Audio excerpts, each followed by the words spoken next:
Assalamualaikum warahmatullahi wabarakatuh. Kembali lagi bersama saya Dian Zara Khairia. Saya ingin mengajak teman-teman untuk membayangkan jika setiap langkah kita bisa berisi harapan yang positif untuk masa depan.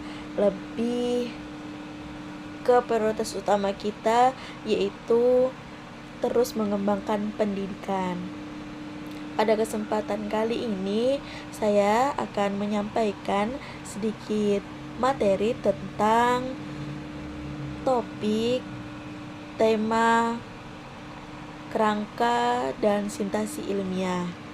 Jadi diharapkan teman-teman untuk mendengarkan dengan cermat dan jangan lupa untuk selalu mencatat, karena ilmu itu ibarat hewan liar yang kalau nggak dicatat bisa hilang. Jadi jangan lupa siapkan pulpen, atau kalau enggak teman-teman bisa catat di HP. Oke, karena dengan kemajuan teknologi yang sekarang semua kita sudah dipermudah ya. Jadi teman-teman diharapkan untuk mendengarkan dengan baik dan jangan banyak berbicara. Baik, pada kesempatan kali ini saya akan menjelaskan apa itu topik. Topik adalah suatu isu atau pokok persoalan yang sifatnya itu masih abstrak.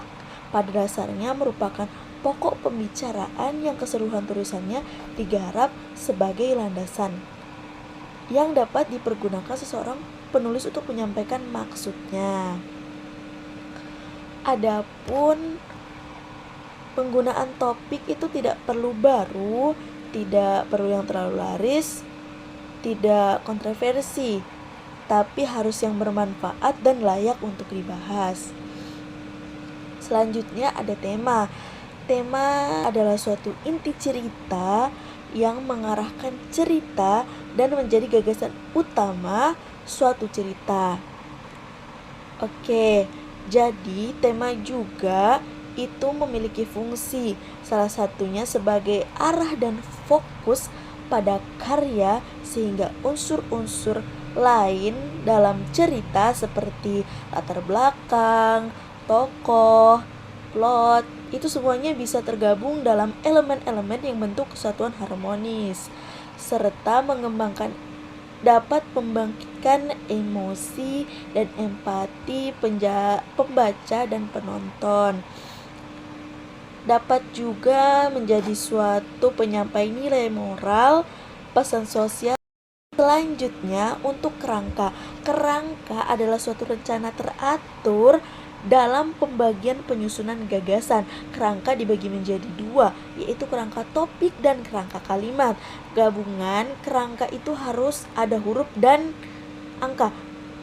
Maksudnya kerangka itu harus ada gabungan huruf dan angka agar lebih strukturnya tuh berarti gitu.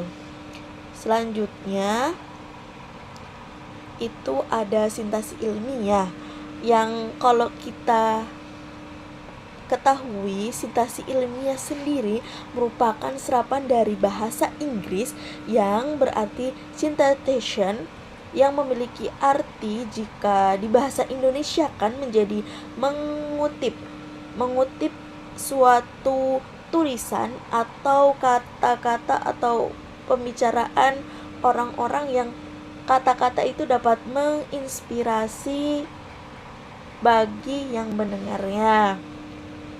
Nah, dapat disimpulkan bahwa topik adalah permasalahan yang masih umum dan abstrak dan membicarakan dalam keseluruhan tulisan. Sedangkan topik adalah kemampuan dalam cerita, dalam pembagian dan menyatukan keseluruhan cerita. Sedangkan untuk kerangka adalah rencana yang teratur dan pembagian penyusunan gagasan, fungsi utamanya untuk menunjukkan hubungan antara gagasan-gagasan yang ada. Nah, untuk sintasi merupakan kata-kata yang bisa membangkitkan mungkin semangat kita, seperti yang sering menjadi patokan bagi saya, yaitu kata-kata dari Salah satunya Imam Asy-Syafi'i. Beliau berkata, jika kamu tidak ingin merasakan lelahnya belajar, maka kamu harus siap merasakan perihnya atau pahitnya kebodohan. Nah, itulah yang menjadikan saya, jika saya sudah mulai lelah, saya sudah mulai putus asa, tapi menjadi orang yang tidak tahu apa-apa itu jauh lebih menyakitkan, karena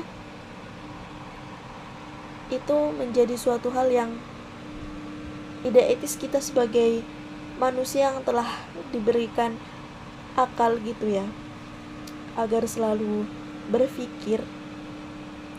Dan mudahan kedepannya saya bisa menjadi lebih baik lagi. Mungkin ini saja yang dapat saya sampaikan. Terima kasih. Wassalamualaikum warahmatullahi wabarakatuh.